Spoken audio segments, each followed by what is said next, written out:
about this term. Climate justice is recognizing that the negative impacts of climate change don't affect all people equally. It also means transitioning from a fossil fuel-based economy to a more sustainable future. MN 350 is one of the groups that's pushing for this transition to protect our futures. You can even get involved too. That's great, especially since I'm concerned about pipeline projects like Line 3. How can I help MN 350? Just find them on Facebook or visit mn350.org. No one should have to choose between a paycheck and their health. Whether it's for a new baby, an unexpected illness, or an aging parent, Minnesotans deserve time to care for themselves and their families. That's why Minnesota Democrats are fighting for all working people to have paid family and medical leave. Learn more about how Democrats are standing up for working families and small businesses at paidleavemn.org. That's paidleavemn.org. Paid for by Minnesota AFL-CIO. Hey, Cudahy to all my friends and relatives in four directions. This is Robert Pilot of Native Roots Radio presents I'm Awake. I'm here to ask you for your support. Finding honest Native-centered news is not easy, but with your support, we're able to provide accurate information about Standing Rock, Line 3, treaty violations, and COVID-19 in our Native communities. Please visit Native Roots Radio Network on Patreon and donate if you can. That's Native Roots Radio Network on Patreon. Pinigigi, and thank you for your support. Replacing your appliances can be daunting. Unstaffed superstores, confusing product reviews, and higher prices. It feels like the cards are stacked against you. But at Warner Stellian, the only thing we stack are the savings. Right now, save an extra $50 to $500 on each new appliance on top of instant savings. Then get a bonus for each extra appliance you add for up to $500. And you'll save time with our specialists. From shopping to free professional delivery. Stack savings you can't get elsewhere from Minnesota's appliance specialist, Warner Stellian. Minnesota has the only original wolf population in the continental United States. And 80% of Minnesotans believe the wolf should be protected. Howling for Wolves is asking Minnesotans to respect our true wildlife manager, the wolf. Their survival is critical to our ecosystems, our communities, and even our economy. As highly intelligent animals with strong social bonds, Minnesota wolves deserve to be protected and admired. Learn more at howlingforwolves.org. Let's live and let howl. Howl! With a look at your AM 950 weather, I'm Patrick Lulia. Cloudy tonight with a low of 25, then the clouds stick around through Tuesday with a high of 37. Bring your friends and family to the Minnesota Capitol for ERA Capital Action Day on Wednesday, March 8th. Let's send a message that equality has no qualifiers. More at eramn.org. Portions of Native Roots Radio may be pre-recorded. It's a good day to be indigenous. Get up, stand up. They are going to become more brutal. Courtney Cup, hit me cut again. Because all the hippies were trying to be Indians anyway. They're going to become more repressive because it's a matter of dollars and their illusionary concepts of power. Hey, Victor. We must live in balance with the earth. And also with recent happenings at Wounded Knee. I am awake. Welcome to Native Roots Radio presents I'm Awake, and I'm your host, Wakanja Hade. Hey, Cudahy to all my friends and relatives in four directions. You are listening to Native Roots Radio presents I'm Awake, and I'm your host, Robert Pilot. We discuss local and national Native news and events, and as you know, Wendy, Native issues are human issues, and human issues are Native issues. This portion of the show is supported by MN 350, a grassroots organization fighting for climate justice. Hey, we're here live in the Macho Horus studio here in St. Paul, which means blue clay land, and Ho-Chunk, my tribe's language, and we're really surprised and happy that we've been on the radio this long. And without getting any further, Wendy, why don't we get with Zoe with the news and that you don't hear anywhere else. I'm having trouble talking, even though I did so well on that voiceover today. You did? Did you hear that? That was good. The howling for wolves. Oh, all right. Hey, Zoe with the news. Bonjour, relatives. This is Zoe Allen. I'm a citizen of the Rosebud Sioux Nation, as well as a descendant of the White Earth Nation. And our first story today actually comes from Minneapolis. It's pretty heavy, but I just asked everyone to listen with care. So, according to NPR News, today hundreds of students held a walkout and gathered in downtown Minneapolis to demand the investigation of Khalil A. Ajad's death. Ajad was a 24-year-old Black man who was found dead in Crystal Lake, Minnesota in July 2022, only 2 days after the Robbinsdale police had pulled him over for a traffic stop. The Hennepin County medical examiner has determined back in October that Ajad had died due to freshwater drowning. And Ajad's family is very suspicious of this ruling and definitely expects foul play. Authorities had initially reported that Ajad fled the scene after pulling him over when he hit a tree around 1:27 on July 3rd, 2022. The authorities deployed K-9 units through the Plymouth Police Department. They searched for Ajad for around 30 minutes, along with a state patrol helicopter. Police have stated that they did not find him until July 5th, 2 days later, when they received a call that there was an unknown body in Crystal Lake. After viewing extremely graphic photos that were included in the autopsy report, Ajad's family has questioned the medical examiner's reported cause of death. And late last month, the family held a press conference to demand an independent investigation into his death, as well as the release of all body cam footage. The grassroots activist organization MN Teen Activists hosted a march today to provide a larger platform for the family to express their wants and demands. Students went on to also demand that all the video evidence from the police chase, including body camera, dash cam, traffic lights, and helicopter footage, be released. One student who was at the protest, Nadia Abraham, was quoted saying that she's tired of being out here and doing the same thing over and over. She went on to say that the voices of the students are important, but it feels like they're not being listened to. Just last week, the Robbinsdale Police Department said it would be releasing the footage soon, as they've also requested that the Minnesota Bureau of Criminal Apprehension conduct an independent review of the case. And as of yet, they have not released the footage, and soon isn't really an exact date. So we'll definitely be updating all of our listeners as that case develops. It's horrible, horrible tragedy that has occurred and has occurred too many times in this state. Just every week it feels like there's something else and nothing has really changed, which is really discouraging. But I think activists like, the group MN Teen Activists are really important to follow, as well as like Unicorn Riot, to make sure you're getting updates on these developing situations. You can also follow them on Instagram at MN Teen Activists.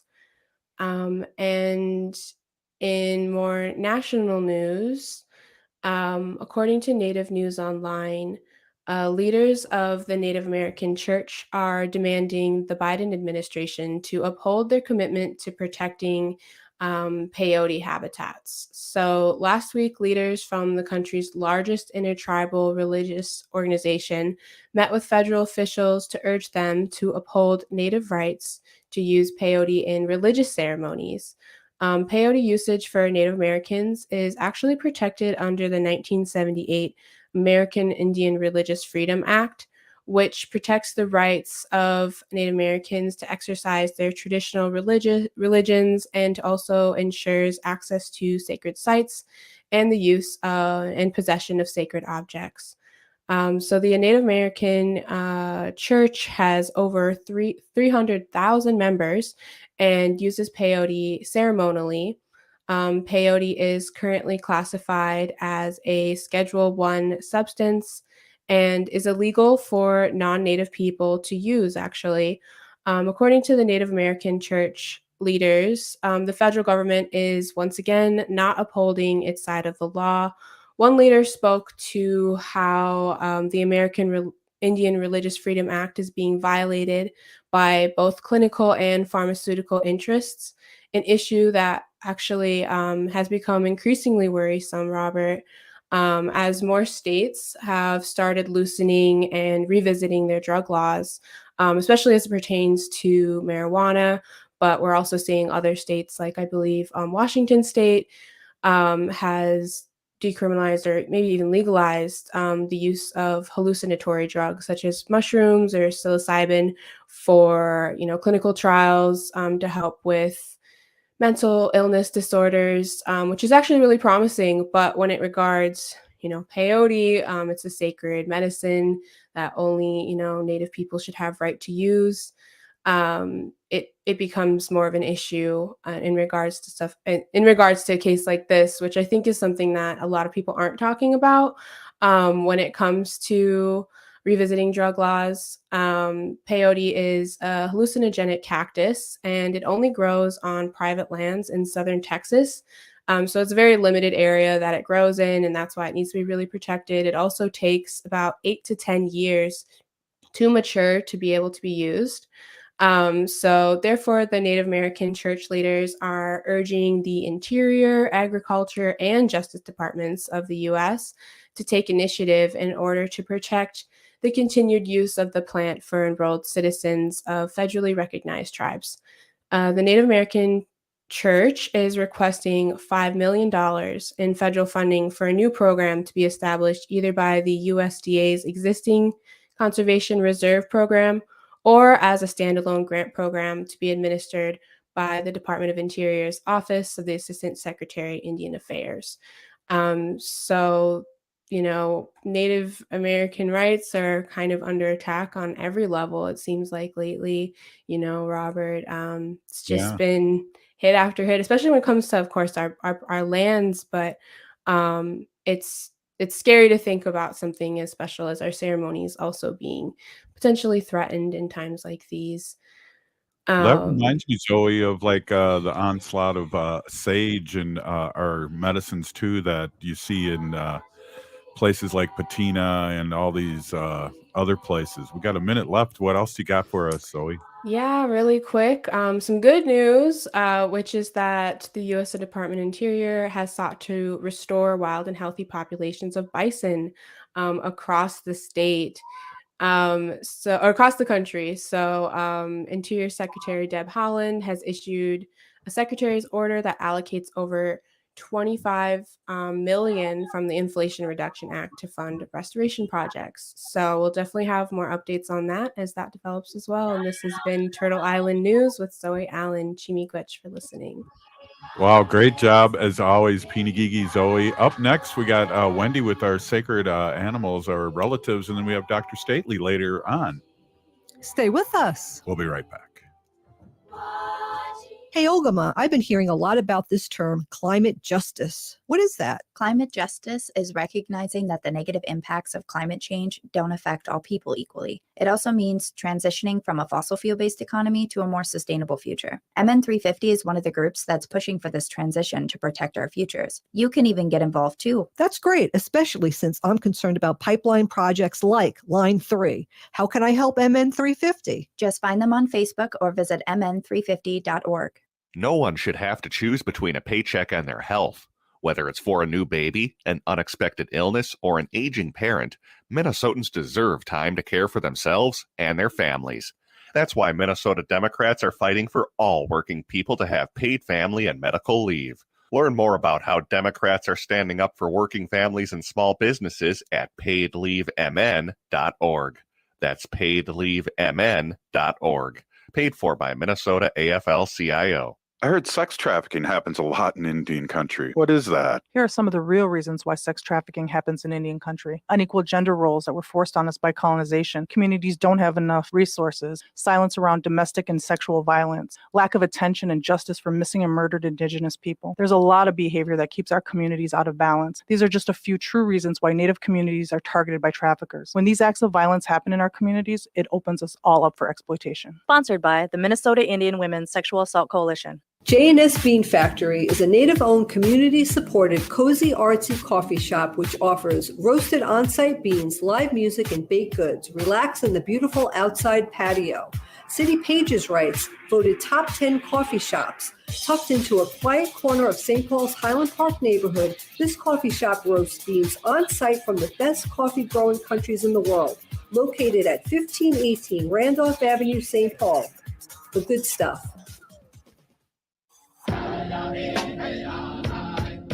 This is Winona Duke of Honor the Earth, and you're listening to Native Roots Radio. I'm Awake.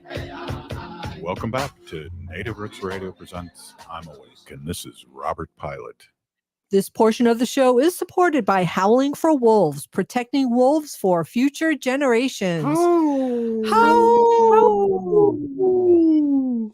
Oh, good one, Zoe. Hey, I want to introduce my awesome and beautiful wife, Wendy. Wendy's now a part-time contributor to the show, but it seems like you've been the last week and a half, you've been on an awful lot, so I appreciate it and appreciate you.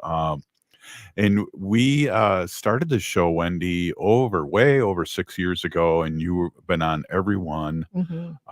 And just a great, wherever we go out in the public, people are like, if I'm not with you, it's like, where's Wendy? Or you have your own fans, like when we had our booth at the fair, all those people coming up to the booth want to know where you are, and I appreciate that. Yeah, so big part of the show. I learned something every time, so I can't wait to hear what you have. I remember that one time, it was about a year ago, Wendy, when it was really hard to listen to one of you. Remember you had those facts, and it was just like everyone was like, Doom "Oh and my gloom, god!" but yeah, And then I try to mix it up. Well, let's go with our sacred animal. Welcome, Wendy, with our sacred animal portion of our show. Hey, everybody. Hi, my name is Hanaji Hihani, and that means cares for them. I was given that name by my Dega Curtis. Curtis goes by Mashke Hanajinga, which means walks on white clouds. I'm a humane policy volunteer leader for the Humane Society of the United States, and I work on animal issues at the state and local level.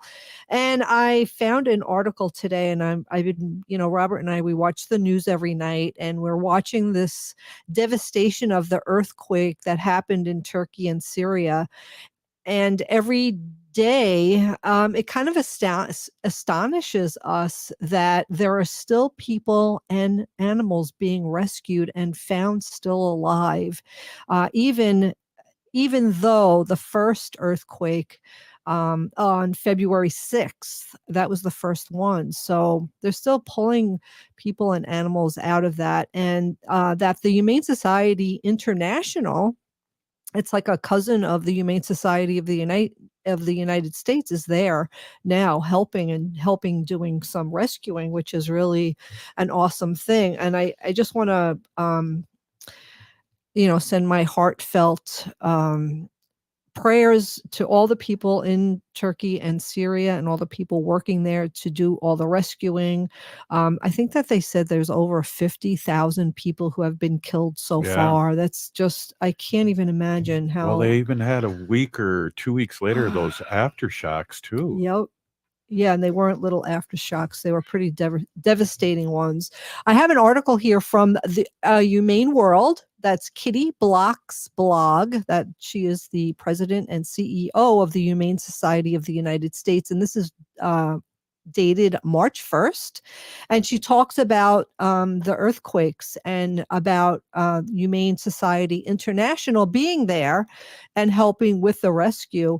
And I just want to tell a couple of really quick stories of happiness. So there was this woman, her name is Rumi, and Rumi said that her cat, Layla, woke her up moments before the earthquake hit.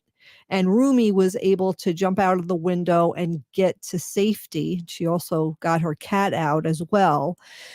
But she broke her leg and was rescued herself. And with all the chaos and everything going on during that time, Rumi and her cat Layla got separated.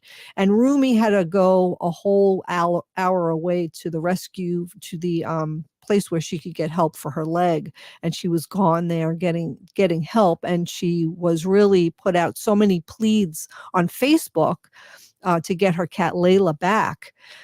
And there is a woman who is running the rescue team. Her name is Kelly Donathan. She was leading the rescue efforts in the region. So she contacted Rumi and asked Rumi to record her voice calling Layla repeatedly over and over again. And with this voice recording in hand, Donathan arrived at the location where Rumi's house had once stood. And at dusk, Donathan played the recording of Rumi's voice over and over again. And finally, Layla emerged from among the broken buildings. Wow. Isn't that amazing? Well, that's a positive story. It is a positive story. And you know what? It's our pets. I know, like, when I'm away out of town and you ask me to say hello to the dogs, well, Gracie can't really hear that well anymore, but you always tell me that Wanda, like, can hear me and she gets excited to hear my voice. Heck, I get excited. So that's really nice. But the team, the HS Humane Society International team, brought Layla to one of the field veterinary hospitals where she got food and water and everything. And then they were, Rumi and her cat Layla were brought together again. So isn't that awesome? They also have a story here of a pregnant dog who gave, and we saw this on the news, the pregnant dog who gave birth to the puppies, and they were all rescued and brought to safety, and is going to be adopted. So I'm really happy about that. But I was really looking around, you know, Robert, we talked about this so many times. This is from euronews.green. This is dated February 7th, 2023, and it's a fact check. Did animals detect the Turkey and Syria earthquake before they happened? And can animals detect earthquakes early? Videos have emerged of animals acting strangely before the devastating earthquake that struck Turkey and Syria. The footage appears to show dogs barking and birds flying irregularly in the lead up to the tragedy, which has killed more than 50,000 people. And people often report abnormal behavior from animals in these lead up to earth tremors. But is there any science behind the sixth sense? And what does research say? Is it cats too? Look at, I got a cat right here. The article that I'm reading here, let me see what the date is. They don't really talk about, right. This was also written by Charlotte Elton. Give everybody credit, but where credit is due, right? So February 17th, 2013. Have animals detected earthquakes early in the past? Around 50,000 detectable quakes occur in the world each year. I'm sorry, did I say 50,000? Yeah. Okay, that is wrong. What? Around 500,000 detectable quakes occur in the world each year. Good correction. I know, of which, that's a big mistake, of which roughly 100 cause damage. Seismologists have no way of knowing exactly when or where the next earthquake will hit, so the potential for animals to be early warning systems is interesting. But the idea that animals can predict earth tremors is not new. In 373 BC, a Roman author wrote about how snakes, mice, and insects fled the city of Helike before it was destroyed by earthquakes. Oh. Yeah, so this has been going on a long time. Huh? Yes. Well, because they live underground and they burrow. More recently, hibernating snakes again abandoned the Chinese city of Helike prior to the 7.3 magnitude earthquake in 1975. In 2016, thousands of birds took flight before an earthquake struck Oklahoma. Wow. Animals might sense earthquakes seconds earlier. Science suggests that animals may be able to sense internal tremors seconds or minutes earlier. When an earthquake hits, seismic waves emanate out of the tremor epicenter.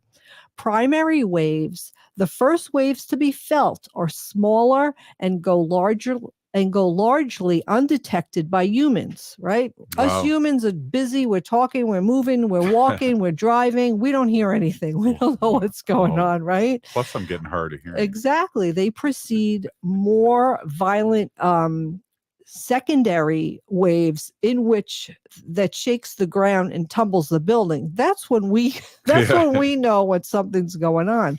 Animals who have more accurate senses of hearing and smell than humans may feel these seconds or minutes before humans.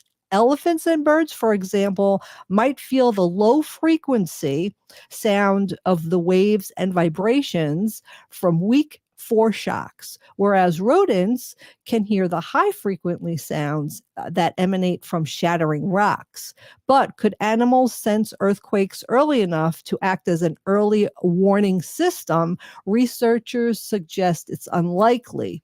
A 2018 bulletin of Seismologists Society of America reviewed and examined 180 previous studies and found that the correlation between animal behavior and earthquake tremors was largely anecdotal.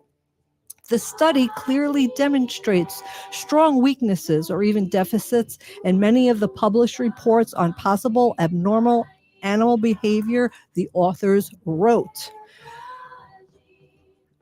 But there's more, and I will tell you another time. Yes. Wow, that was some things I didn't know. I know when tsunamis came up, all the birds and animals flew away way before the tsunami hit. But as I'm reading this article, I'm finding there's more and more people who are saying that the animals act differently before these tragedies happen. Oh, wow. Like they ask for different kind of treats and things like that. They act agitated, they move around, they run, they bark. Hey, up next, Dr. Stately. Thank you, Wendy Pilot, for that update and really interesting. We'll be right back after this short break. Stay with us. No one should have to choose between a paycheck and their health. Whether it's for a new baby, an unexpected illness, or an aging parent, Minnesotans deserve time to care for themselves and their families. That's why Minnesota Democrats are fighting for all working people to have paid family and medical leave. Learn more about how Democrats are standing up for working families and small businesses at paidleavemn.org. That's paidleavemn.org. Paid for by Minnesota AFL-CIO. Boost your immunity and help protect your community. COVID-19 is still here, but it's not too late to get your booster. Staying up to date with vaccines can help build protection that has decreased since your last shot and provide better protection against newer variants. Boosters are an important part of protecting yourself from getting seriously ill from COVID-19. To learn more and schedule your appointment, visit ramseycounty.us/COVID vaccine. ramseycounty.us/COVID vaccine. This is Santita Jackson, Minneapolis, St. Paul. I couldn't be more excited about starting our days together, Monday through Friday, 6 to 8 a.m. Central, on the Progressive Voice of Minnesota. Winter is here, and there's a good chance your home isn't being heated efficiently. And it's likely because of air sealing and insulation problems. Inadequate attic insulation is the leading contributor to high energy bills, cold rooms, and ice dams. Great news, the energy-efficient pros at Snap Construction can fix it all. Stop the heat from leaking out and save. Call 612-333-SNAP or visit snapconstruction.com for your free infrared energy inspection. Install with Snap Construction and qualify for over $750 in rebates and incentives. State and city programs are now offering 0% financing for qualifying insulation upgrades. So call Snap Construction for your free insulation energy consultation and start saving on your energy bills. Call 612-333-SNAP. That's 612-333-SNAP. Or visit snapconstruction.com. Snap Construction is arguably the most well-reviewed insulation and exterior contractor in the metro area. Visit snapconstruction.com. Replacing your appliances can be daunting. Unstaffed superstores, confusing product reviews, and higher prices. It feels like the cards are stacked against you. But at Warner Stellian, the only thing we stack are the savings. Right now, save an extra $50 to $500 on each new appliance on top of instant savings. Then get a bonus for each extra appliance you add for up to $500. And you'll save time with our specialists. From shopping to free professional delivery. Stack savings you can't get elsewhere from Minnesota's appliance specialist, Warner Stellian. Turn to Auto Technical with your vehicle donation. We have families waiting for a car. You know, over 85% of unemployed are successful in finding and keeping a job if they have dependable transportation. A car plus a job equals a life changed. 612-919-5526. We have families waiting for a car. 919-5526 or autotech.org. This is Gregory Rich, host of Drink in the Style and owner of Habitation Furnishing and Design. People often ask me, why habitation for my home? Well, I could give you hundreds of reasons. I could talk about the extensive collection of furnishing suppliers or our exceptionally talented design team. I could talk about service, but the truth is, habitation clients come back room after room and home after home, and that speaks volumes. Habitation puts some drama into your interiors. With a look at your AM 950 weather, I'm Patrick Lulia. Cloudy tonight with a low of 25. Then the clouds stick around through Tuesday with a high of 37. Latunji's Palette is a social enterprise business built with purpose and fortified with love. Discover the best peach cobbler in the world at Latunji's Palette, 1400 Park Avenue South in Minneapolis. Visit the website at latunjispalette.com. Bijou. I am Oshawashko Gijig. I'm from Red Lake Nation, and you're listening to Native Roots Radio. Welcome back to Native Roots Radio presents I'm Awake. This portion of the show is supported by the Native American Community Clinic on Franklin Avenue in Minneapolis, honoring health and tradition. Hey, we are here with Dr. Stately. We have not talked to Dr. Stately in seems like forever. And you know, lots been going on at the Capitol and all over Turtle Island. And I know I was in welcome Dr. Stately, and he's the CEO of the Native American Community Clinic in Minneapolis in the Twin Cities here. And Dr. Stately, I was at Wounded Knee, and all the stores made you wear a mask going in there. It was really, really quite refreshing and interesting. Welcome as always. Oh, thank you so much. Nice to be here. It's only been 2 weeks, not forever, just 2 weeks. But I miss you. You know that. I know. Well, you know, I missed you too. So I'm glad we got to connect. Yeah, I saw on Facebook you were like, I was like, he's in Wounded Knee. And then I think a couple days before that you were somewhere else. And I was like, this guy really gets around. Yeah, I take after you, hockey father. There, I see you all over too. And then when I'm in Shakopee, then I don't see you. It's just a weird world we live in. It is odd, I know. Well, I actually don't live in Shakopee, though. That's probably why you don't see me there. Just kidding. But yes, it is odd because it's like right in my backyard here. So yeah, I'm like you. I'm always on the go. Like, yeah, you are. That's it's awesome. It's the life of a hockey dad. Always going somewhere. Well, how are those hockey players doing? They're doing well. Like, well, the one boy, Chaske, his junior varsity was over 2 weeks ago. So, and junior varsity doesn't go to playoffs or go to state tournaments, any of that stuff. Any regionals, they don't do that at the junior varsity level, which is kind of odd to me, quite frankly, but okay. But the other boy, Quatley, is they're headed to state in a week or so. Wow.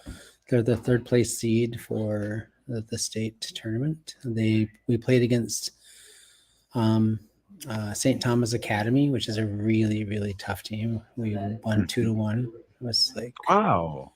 Yeah, it was a tough game. It was really hard. So the hard fought one, but we did it, and so we won that game, and it was our wild card, our ticket right to the state. And so how many games do you have to win to get on to play in downtown St. Paul? Well, our junior gold team won't play in downtown St. Paul, much to both of them are very disappointed about this. They are very proud of the fact that they've achieved what they've achieved, but their goal is they want to play in high school hockey playoffs for high school state tournament.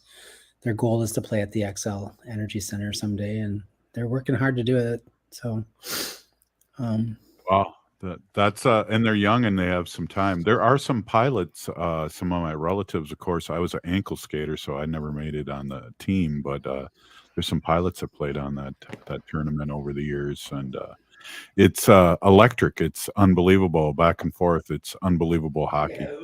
yeah, it is. It's hard to love any other sport after you like are a hockey dad or a mom, because I think it is just it's the one of the fastest moving games. You know, it's I guess the closest thing would be, I don't know, the action of of football, the Rollerball. rollerball, yeah, maybe rugby, the you know, the tenacity and the pure raw energy of rugby, and you know,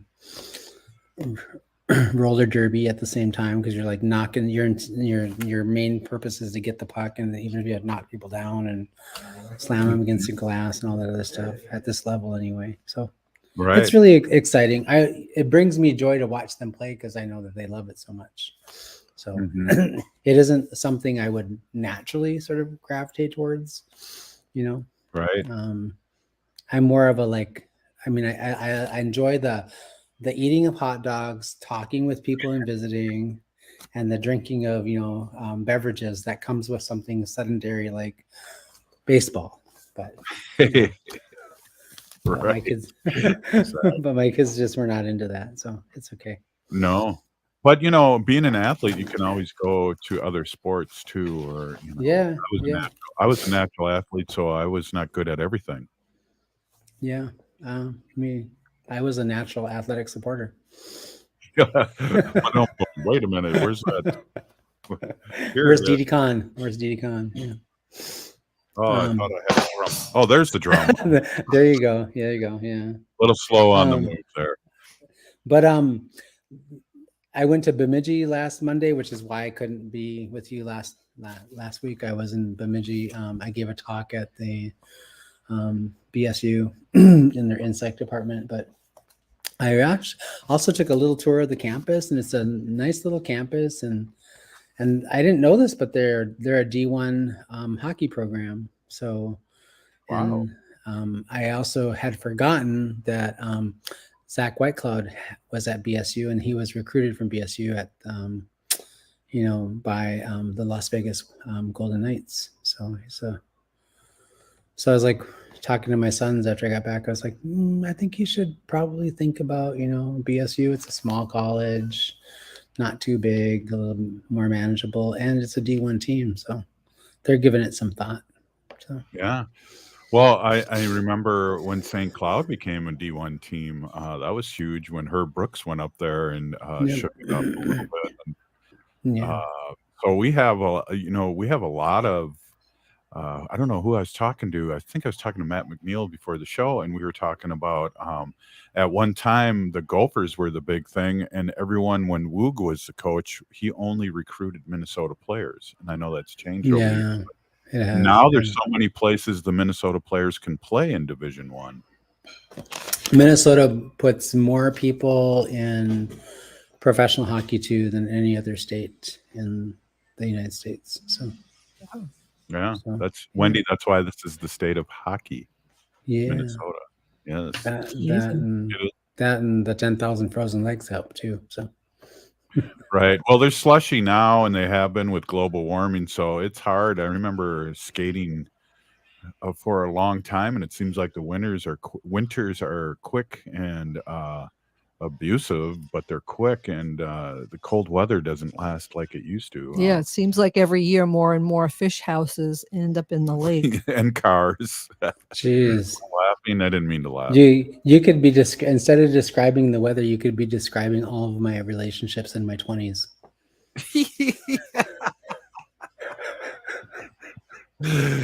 Quick, abusive, drowning in slushy. Wow. Never stick around. That's crazy. Yeah. Anyway, yeah. Hey, you were at the Capitol.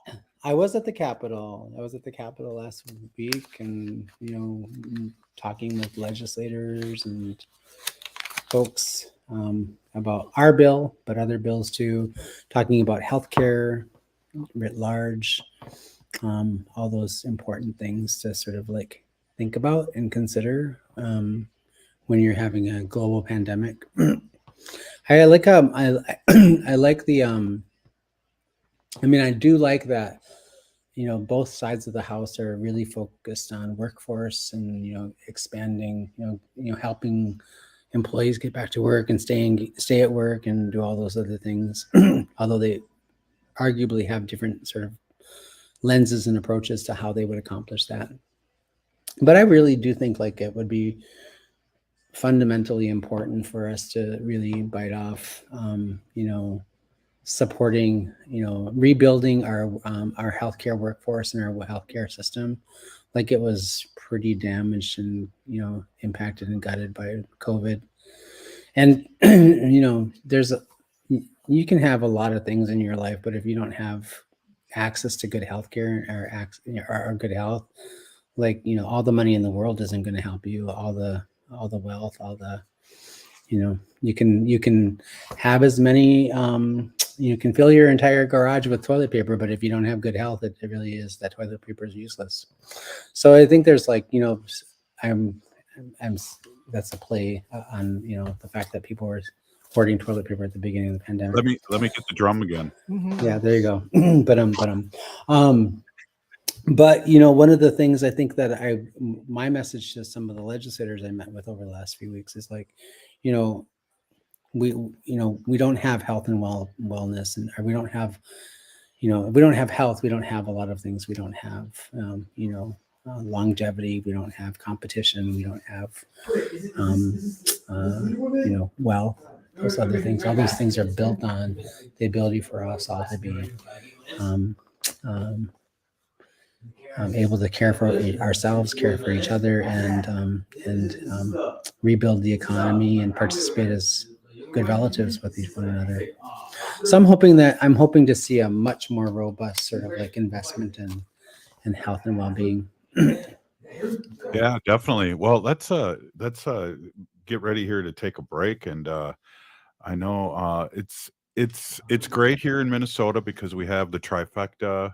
We have all those things happening, and we have our relatives that are listening, and we have a lot of allies out there too, which I'm really happy. When Wendy and I were down at the Capitol, and I'll be there tomorrow morning, doing a thing on smudging and tobacco in classrooms that we did, and I did in St. Paul, regardless of what people thought.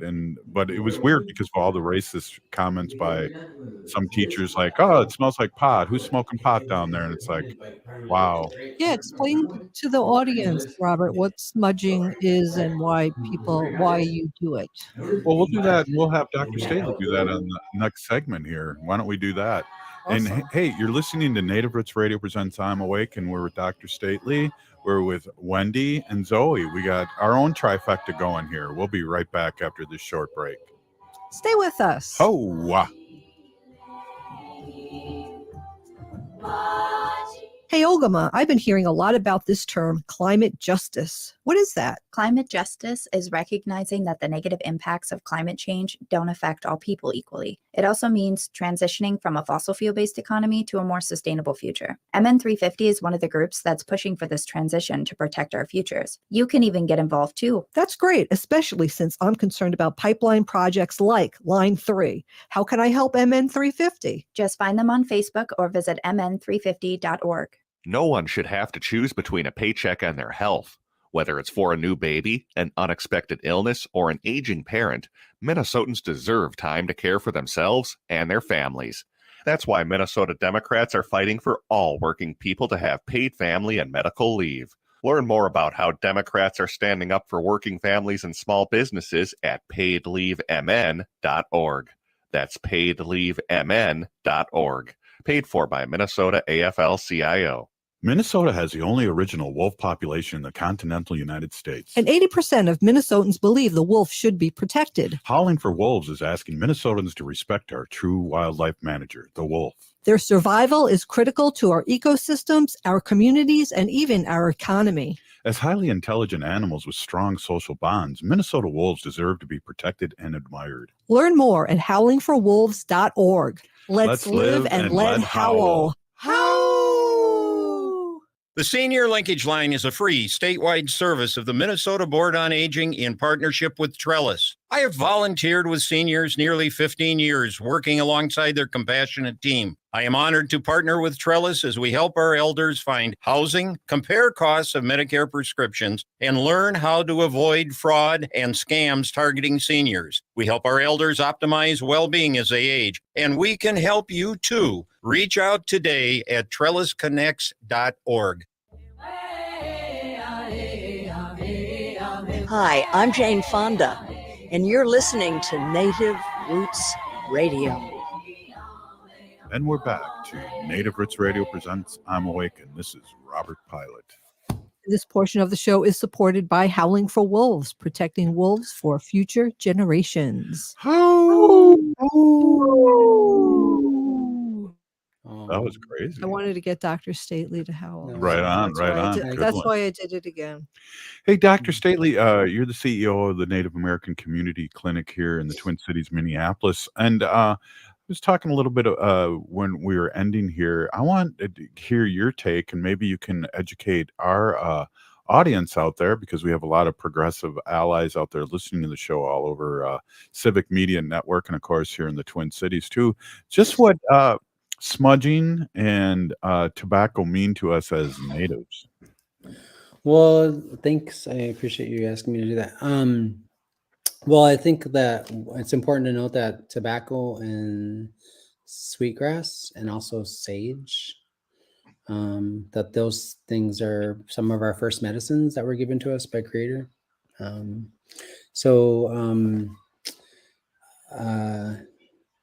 Sage and cedar both are actually cedar as well. So those four medicines are our first medicines: sage, cedar, and sweetgrass. Those can all be used independently of each other, but also I've seen people use them in combination when they smudge. Sometimes they all have different properties to them. Some of those things actually have been found to scientifically have some veracity in the things that we would say that they were good for. So like cedar and sage both purify, right? They have purification qualities to them. And we use those as well as sweetgrass in our ceremonial processes when we're praying, in preparation for prayer, in preparation for ceremony, kind of cleansing ourselves. And also cedar, I've been taught that cedar is actually a medicine that we use to sort of kind of invite spirit in, right? Whereas the other sort of kind of like maybe take, have properties of sort of like clearing away bad energy and those kinds of things. Cedar is a medicine we use in all kinds of ceremonies, like the sweat lodge and a few other ways to invite in the ancestors and the spirits in the process of praying and asking for help from Creator. Right. And then tobacco is a plant. So, and we're talking non-commercial tobacco, of course, right? So non-commercial tobacco, not the kind that has nicotine in it, like your Chundis, your Marlboros, your whatever, which a lot of people use. And a lot of people use those commercial tobacco products to offer at prayers because they don't have access to traditional tobacco, or it's not readily available to them. And so we use tobacco to sort of like, offer up a prayer, ask for, ask Creator for assistance and help, offer up prayers for people, relatives who depart, send them on a good path, on that star path back to Creator. We use tobacco in all kinds of ways to sort of like bring our prayers directly to Creator. When we smoke it in a pipe, we are we are said to have our prayers and our intentions, spoken or not spoken, embedded in that that smoke that goes up to the heavens and goes and dissipates to our ancestors and to Creator. Right. And I know it's different for a lot of different tribes too, because Yeah, for yeah. pretty much flat cedar smudging, and also one of the things too that if I want my child named, I would give tobacco to an Mhm. elder and ask him, Yep. and if he Yeah. can't or he can't do it, he would give back the tobacco. Yeah. So yeah, whenever we ask a spiritual person or we ask for a gift like a name or something else, you know, someone to make our moccasins for us or something like that that we might use in ceremony or in dancing, wrap the tobacco in red cloth and offer it to the person that you're asking to make those things for you. It's a way of sort of paying respect and also acknowledging the giving of something and the receiving of something. Reminds us to sort of like be humble in our approach to others and to recognize that we all are on the same level as one another. Like we all have our talents and our gifts. And I've done that with giving tobacco to a lead singer and he would put it on the drum for our family, and thinking good thoughts and things like that too. I thought you were going to tell me you gave some to Beyonce. No, Bruce Springsteen. No, There you go. Yeah, Bruce Springsteen. I think one thing that I will say about NACC is that we have a very robust traditional healing program that we operate in the clinic that we put together. We have 5 or 6 spiritual care providers that work across our substance abuse treatment programs, our intensive outpatient treatment program. We also have a medication-assisted treatment program that we use Suboxone and other healing approaches with people struggling with opiate use disorder. And then we also have a elder in residence, a spiritual care provider who works in our behavioral health and mental health program and outpatient mental health program, and then across a number of other areas. And we host in partnership with relatives in our communities who are spiritual care providers in a number of ceremonies, like this week on the 7th, I think, which is tomorrow. Yeah, tomorrow. Yep. We'll have a full moon ceremony for women. Actually, this month we'll hold 2 because it is a blue moon month, where we'll have 2 full moons in the month of March. Wow. And then we'll also we also have a cedar ceremony where we cleanse people and give them a cedar bath, and there's a whole, we do that collectively in a big group. Then we have a few other things that we do. So check out our website and look for any of our traditional healing programs. Are all posted on our website and also our Facebook page. So. That's huge. I mean, just the sound of it, but just how how we're affected by outside things, and that really makes it more of an inside job of healing. That's awesome. I think the remarkable thing about what we're doing now, and NACC isn't the only one that does some of this. We have a number of other organizations in the Twin Cities and across the state that do this work with the Native people they serve. But what's remarkable and profound about it is that, think about it from like, when I was a kid growing up, I didn't have any knowledge or access. Dr. Stately just froze up, but he was going to say he didn't have any knowledge about this or access to this. And, the Native American Community Clinic is offering that. I know, Zoe, you kind of were involved in peripheral of what was going on there with the healing. What are your thoughts by the time we get Dr. Stately back here? Yeah, no, I think it has huge only benefit to the community, to be able to bring some of those ceremonies here and make sure that all of our relatives have access, because I think oftentimes the urban indigenous community can feel left out from like the reservation community, for instance, because we have so much Right. ceremony going on up north, and then not enough happening down here when we'd really need a lot of healing. So it's really cool to see that they're doing this. And I just looked up the event. Tomorrow night, Tuesday, March 7th, is the full moon ceremony that Dr. Stately was just talking about. It's 6 to 7. If you go on their website and look under the events, it'll be on their calendar. And they have a good, nice little flyer with some contact info if you have any questions. But if you are planning on going to moon ceremony, women only or femme identifying folks. Usually young men can come too, just that you'd learn from the firekeeper and you wouldn't be a part of, because it's a women's ceremony. And then make sure you bring a ribbon skirt or just any long skirt if you don't have one, and maybe a feast bundle too if you have one, which is just bowl, plate, knives, just to lessen the load on dishes or styrofoam. So yeah, that's what I'd recommend if you're planning And to that go to moon is at the ceremony. Native American Community Clinic. Yeah, where is that, Zoe? Native American Community Clinic. I do not know the address, but I know it's on Franklin. Yeah, Franklin Avenue cool. in Minneapolis. Well, I think it's really exciting, Zoe, that your generation gets to witness this and be a part of this. So again, I want to thank Dr. Stately, Wendy, Zoe for the news, Wendy for all she does. And I want to thank myself because this has been a rocking show and really great information. You're listening. We're the seventh generation. We're still here, Wendy. Free Leonard Peltier. Now, we'll be back tomorrow. Native Roots Radio presents I'm Awake. See you. This is New Beginnings, hosted by award-winning broadcaster and speaker